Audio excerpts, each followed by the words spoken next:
Disclaimer: this podcast was not made to slander or speak ill of any author we will soon talk about. We will try our best to disassociate the author from their books. This is a book discussion, and we are just speaking our opinions and not just speaking negatively about any book. And this is a spoiler warning. Welcome to part 2 of the John Green finale. So, as you know, if you listened to our last episode, Isabel's favorite John Green book is Looking for Alaska, and personally, mine is Turtles All the Way Down. I don't really like Turtles All the Way Down that much, but I like it. Like, it's not your good, favorite of but You hate it the least out Yeah. of yeah. You hate it the least, you like it the most. It's pretty much the same thing when it comes to John Green. Yeah. I like it. I think compared to Looking for Alaska, even though it's still a John Green book, still lots of metaphors, all that pizzazz, I thought that this book, the writing was almost personal because John Green has OCD, I'm pretty sure. And so he Really? Yeah, and he did a lot of research. Yeah, he put a lot of effort into this book. And so he was writing from his own struggles and everything he was dealing with, and I thought that was pretty cool. Yeah, it shows the development of him as an author. Since, he's published books, you could see the changes and all the effort he puts into his newer ones. I will say the storyline for Turtles All the Way Down is kind of confusing. The whole book, when it started, was all about the runaway billionaire, and they were putting all their effort into that. But by the end of the book, because, that was, the whole concept of the book, but then David told Asa to stop pursuing the money, and he just gave her the money, basically. So the book could have just ended halfway. Yeah, and no, not even halfway, a fourth. Yeah, honestly. Yeah. But OCD becomes the main plot point. Yeah. And I don't think OCD should be the plot. I think it should be an internal conflict, of part of I don't think it should be the plot. I don't think I think like every other John Green book, it's not really plot driven, it's something else. Yeah. He doesn't write plot. He just he doesn't really he just writes.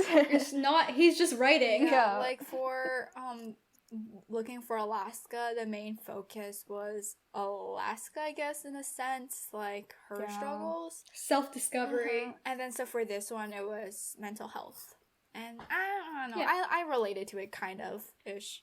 In a way, it's diverse, but in a way, it's not. Yeah.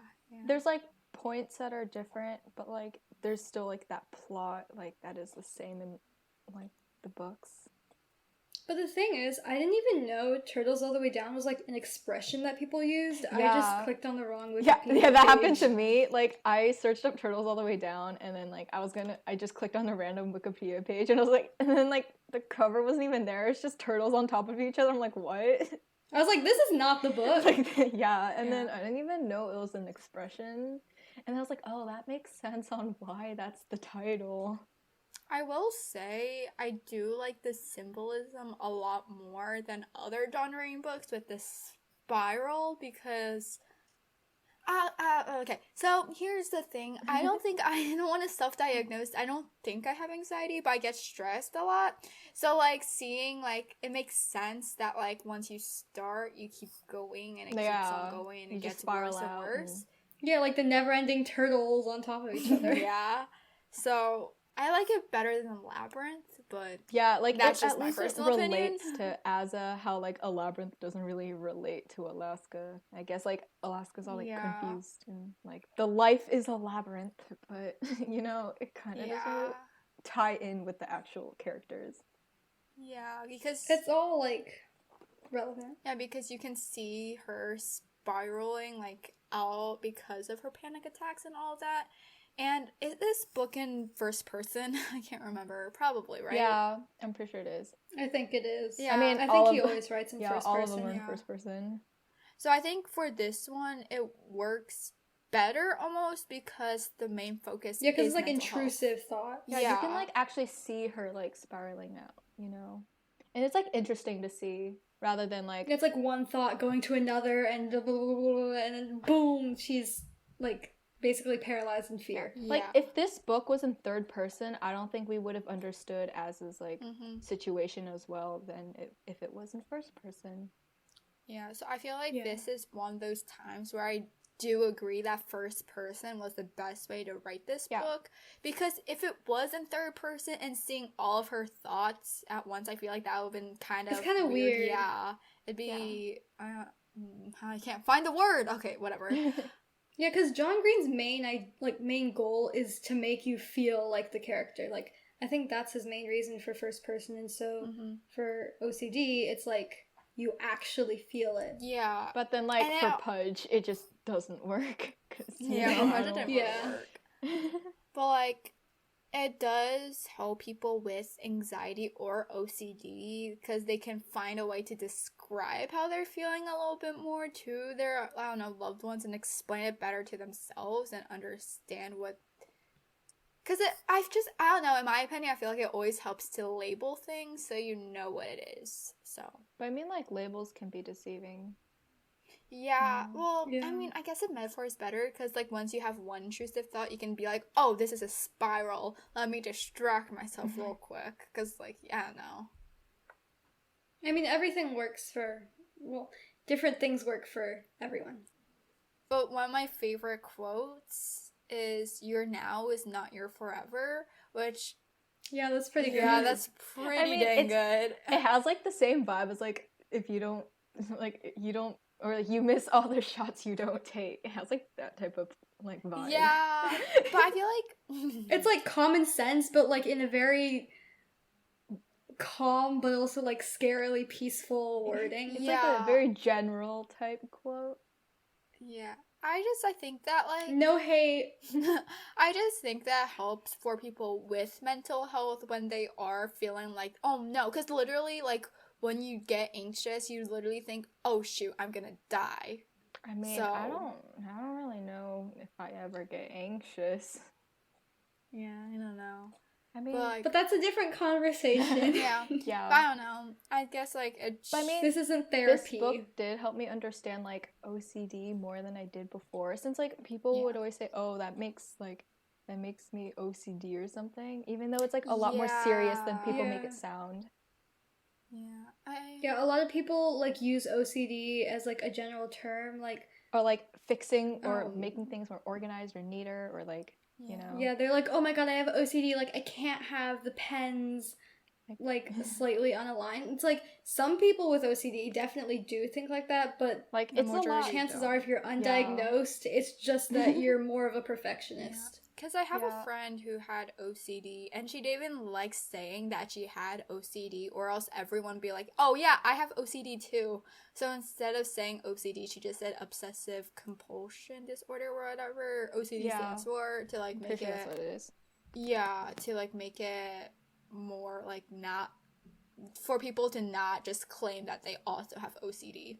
Yeah, like this book helped like distinguish the differences between like being a perfectionist and actually having OCD, since I did read another book where the main character had OCD and I didn't think it was like as well put out, since you know the author probably didn't suffer from OCD, so they obviously didn't do as much research on it, or didn't like they at least didn't like make it as serious as like John Green had made it seem, since it is a very serious thing, and that author, no hate against that author, of course, but it didn't really seem as like a main problem for the main character. Yeah. Like, in this book, you don't see Asa suffering from OCD, like, being like, oh no, the colors are in the wrong order or something like that. It's more like, oh, I feel like her, like, stomach bug thing, like, she always, like, she's like, I can feel it, oh my god, it's, like, bothering me. She was worried about that one disease. Yeah, and she kind of, like, she kept on, like, thinking about it and getting, like, really more and more, like, spiraling. And then with her anxiety... Yeah, and she'd pick at her skin because she didn't want it to, like... Or she would, like, pick at it so she didn't get an infection. And that was, like, kind of terrifying, but also I was like, wow, like, that's... Yeah. It got, like... something I never thought about. Very deep. Yeah. And I also love that, like, her, because, you know, she was, what was that dude's name? It was like, Davis? Davis. Like, because they had the whole, like, kind of relationship, but she had OCD, so, you know, when they kissed and when they did, like, dates and whatever, like, when they were in the grass, she was always thinking about, like, the germs and all that, and it wasn't romanticized, so I was like, thank you for not making it seem like not a big deal. It's a good thing, since, you know, I remember that other book that I read where the main character had OCD, like, she would do all, like, those relationship things and didn't really seem affected by it, since, like, most characters, or not characters, like, most people in general with OCD, like, probably would, like, Asa, you know? Yeah, I don't know. I guess maybe it just depends on people, like, how severe your OCD is. Yeah, I mean, obviously, it's different for everyone. But, like, it just helped make OCD seem more severe. Yeah. Yeah, it's just, like, more awareness because people treat OCD as, like, a common thing, even though it is, like, a mental illness. Yeah. Overall, I think the writing helped people who didn't have these mental illnesses understand what people went through, and so it's taken more seriously. It was interesting, like, you know how you guys were talking about how she would, like, pick her skin and, you know, she would, like, start spiraling out, and then that part where she, like, got grossed out from all the germs from, like, kissing that dude, she, like, would drink the hand sanitizer. It just, like, I don't know, it just added to the angst. But then also, I remember I didn't even know that she would drink the hand sanitizer because I didn't read the book, but Anya read it before me, so she texted me, like, she drank hand sanitizer, and then I was like, what? Yeah, I was freaking out. I was literally like, oh my god, oh my god, oh my god, oh my god, this girl just drank hand sanitizer. And then, I had like, to vent. Yeah, and Anya texted me, she's like, she drank hand sanitizer, and I was like, what? And I was like, yeah, and then once I read it, I was, like, just waiting for that part, because I'm just like, I kind of want to know why, because I didn't know it was about OCD, so I was like, why would she drink hand sanitizer? But I can see, like, why she would do it. I don't think it's a rational thing to do, obviously, but... Yeah. That's a whole thing with mental health, is that it causes people to do irrational things, so...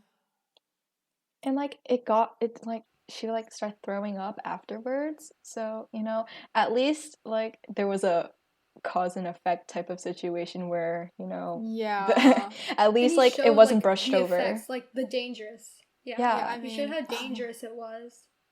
Because she was hospitalized, too. Exactly, so, well, like... obviously. Well, she wasn't hospitalized for the hand sanitizer thing, but... I feel like it's a pretty clear... But she did get sick because she drank the hand sanitizer. Yeah. So, like, she was brought there, but then they had to keep her because they realized, like, this girl needs help. Yeah. It's sad how they realized, like, she needed help from after she drank the hand sanitizer. It, like, shows how, like, not enough people ask for help for, like, these type of things. I'm sure, like, there are things they can't help with, but, like, I don't know. It's just sad how it's really sad. Yeah. And it's like a message for people to check on the people you love because maybe they aren't doing so well. Yeah.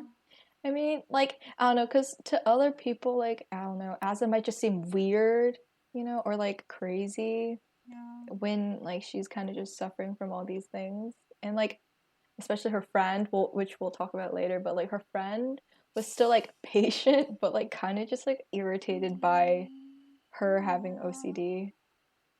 I think it's cool how John Green kind of incorporated all of this into it, and I guess because authors don't usually talk about this stuff, like when they talk about mental health, they're talking about mental health, but John Green really highlighted the irrational things that happened and, like, what was happening in her mind, like the things that happened in her mind that prevented her from being a regular girl. So yeah, he didn't try to, like, censor it or sugarcoat it. He was just like, this is what happens, like, take it or leave it. Yeah. Like, I feel many authors would get too scared to, like, elaborate more. They'll probably mention it, like, trigger a lot of people. Speaking of triggering, though, I mean, I personally don't have OCD, and well, you guys don't either. Yeah. But I think some parts were really detailed, and even like as a person who doesn't have OCD, I was starting to get stressed. I was like, this is kind of scary. I'm also feeling like this is something I should worry about more. Not really, but I was like, dang. And so if there wasn't a trigger warning, there should have been one. Like, especially how Asa like could freak out about getting germs from kissing someone. It just like makes me get scared. I'm like, would I die or get sick from like having other people's like just like anything Yeah. with germs? I was just like, Like- maybe I should be more cautious. Yeah. I mean, it does show how well John Green did write all of this for people to think, oh, this like kind of makes sense. So yeah, I mean, It showed how he took risks on like, you know, writing this. It's like many authors would want, like many good authors would take risks on like elaborating more on like these type of situations, and I think that shows how like the growth of Green as a writer. Yeah, because it was never about like fame. It was just like bringing awareness to the Yeah. situation. And like in Looking for Alaska, like since, you know, there's like depression and stuff, he didn't really elaborate more on the depression since his main character wasn't depressed or anything. So it kind of just, it kind of, in a way, it like brought light to like the depression when, like, you know, it's not really like that. But in this book, like, it kind of just fell flat, but you know.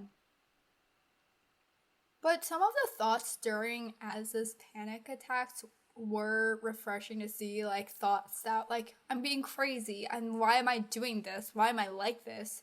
I guess can be relatable to people with mental illnesses. And I just thought that that could be helpful, that thinking that this isn't normal is like, lots of people can think that when you're in the middle of a panic or anxiety attack. Yeah, you're just like kind of bringing yourself back to earth, and you're like, I am going to be okay, I guess. Yeah. I don't know. I'm very fortunate that I don't have mental illness. So I don't know. We don't speak for anyone that has mental illness. We're just we're just speaking just our what own we- thoughts. what we like it could like, be relatable feel. to people who do. It could, because we wouldn't exactly know, like, but it you could. know, based on reviews from like Yeah. Goodreads and like, you know, the internet. It's just like it seems like something that could help but could also trigger Especially people. that one YouTuber that, you know, her favorite book was Turtles All the Way Down, and then like she liked it since she could relate to the main character. That's where I try to pull a lot of this stuff. Like I was listening to hers. Also, if you do want to look at her review, her YouTube channel is called A Clockwork Reader, I'm pretty sure. So you should check her out. Yeah, she's a great. If you want to hear YouTuber. more about why her. she likes the series, or not series, book. Yeah. So while we don't have, we don't really have anxiety or OCD, she does suffer from anxiety, so you can see her perspective on all of this. Yeah. It's cool seeing her friend dealing with Asa, whatever her name is, with her mental health and how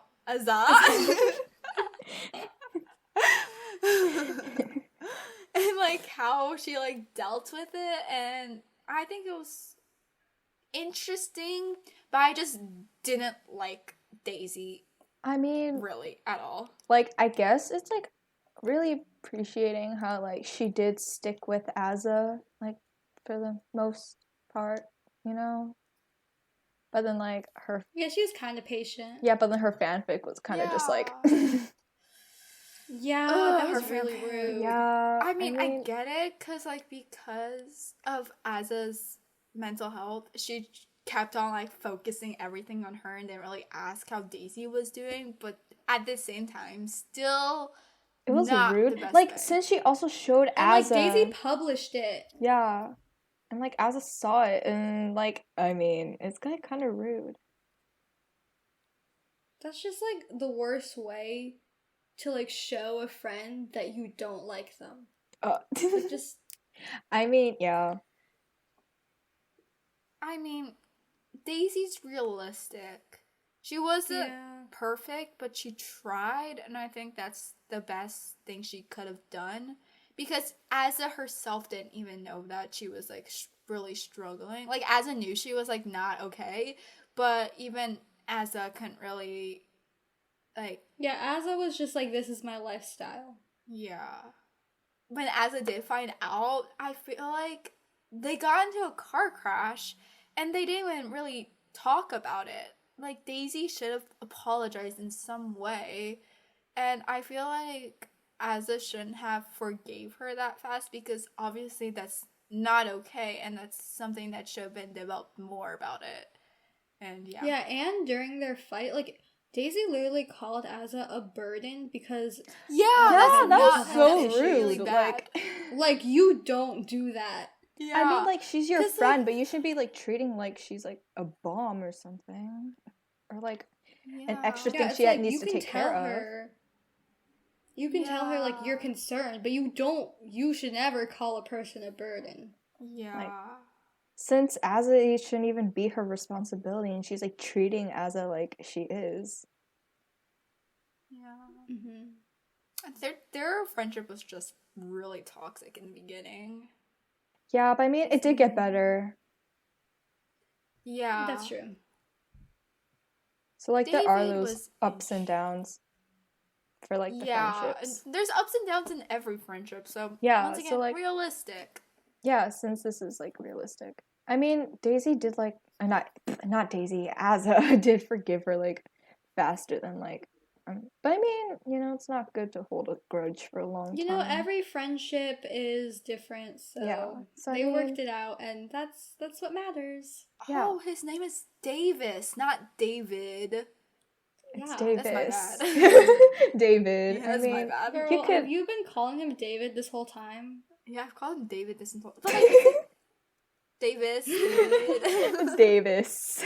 It's fine. I mean, it's fine. It's similar enough. I always thought it was really cute the way that they were like really good friends in the beginning, and then they drifted apart and they became friends again. I thought that was cute.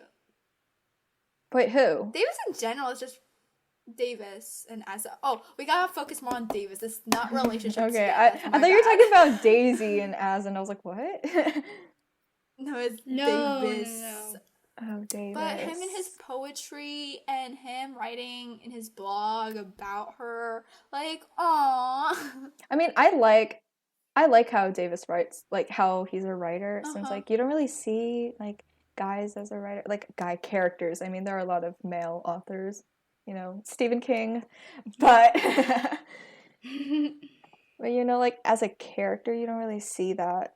You know, there's always those stereotypes where like guys are like hackers or like reads books. Yeah, there's always those book nerds, but I mean, the author just Love wants to make that. it relatable to the reader, so it makes sense. But writer is so fun. Something different. Yeah. It was really cute too that he knew that Asa would see his blog post because like she kind of sort of stalked him. Yeah. But in a not like creepy really way, she just kind of wanted to search who he was. I Yep, guess. not stalking. Like he knew she would see. Because he like saw her IP address or something. I don't remember.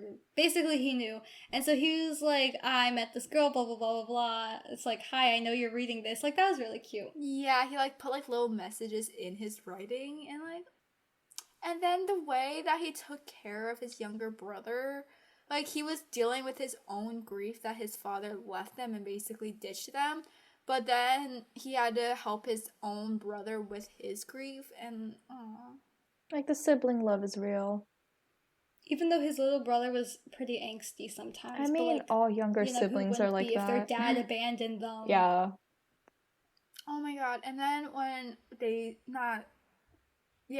when Asa and Daisy were looking for his dad for the money and he found out, he just gave them the money, which because his dad would just hide it around because it was his, you know, his kinks. And I just thought that was like kind of really sad that he knew all of that. He knew that his father really cared about money more than his own children. I mean, So all like, like, His dad give the also dude had a like hug. a business fraud scandal or something. And so his dad just ran away because he wanted to avoid it. And so he knew, like, he was not his father's top priority. I mean, yeah, for like all the rich people. I mean, I'm not speaking for everyone, all the rich people, of course, but like it kind of gives that stereotype where all like those rich people don't like think that like money is thicker than blood. Personally, I think Az and Davis had one of the best relationships out of all the John Green books. Maybe Hazel and Gus, but like not really. Wow. But like they had a lot of understanding and they were pretty respectful. I mean, they so were like the I really only appreciate relationship in like this book. I mean, like all that. There was a relationship between Daisy and the other guy. Yeah, but I don't remember yeah. at all. I mean, like, I don't know. This book was like pretty short though, since like, I mean, all his books are short, Yeah. but I felt like, I don't know, I This felt one like this one especially. just felt shorter than like all the other ones, since I felt like all the other ones had Yeah. so much happening at once, and then like, since they're all the Yeah. same length, it just made this one feel shorter than it actually was. Mm-hmm. Not complaining though. Yeah. It took me course, yeah. forever to read Looking for Alaska. But their dates. I loved their dates. I was just about to say that. dates. They're looking at the stars, stargazing, Mm-hmm. them talking about how small they are, like them being all like philosophical because like he writes poetry and she's like anxiety. Anxiety is Philosophical. philosophy. But I mean, their relationship wasn't my favorite. I thought it was kind of awkward because it was awkward because they were just kind of vibing. Vibing. But they were like childhood friends. Yeah. And I the mean, it's kind of relationship cliche, but wasn't really a priority either, like all of his other books, because it was mainly about mental health. So, yeah, like Looking for Alaska, yeah, it had like depression and all that, but it was mainly about Pudge and Alaska. But I mean, it also had Paper the Towns, Margot but was in half Looking dead. for Alaska, it still had that it had like the finding the meaning of life and all that jazz. Yeah. But then Paper but, Towns is just yeah. romance. It's just the romance. Paper Towns is just obsession. Yeah, I mean, Fault like, in Our Talk about that Stars. later. Romance. Yeah, The Fault in Our Stars is very much romance plus death. yeah, I mean, Sorry. all his books are like sad. But this one was like, it was sad, kind of scary, but like it had like a happier ending. It was sad in a realistic Yeah. way. It was like, this is the world that we live in. So like technically in a way Yeah. it doesn't have a happy ending, but like it has like a Mm-hmm. yeah.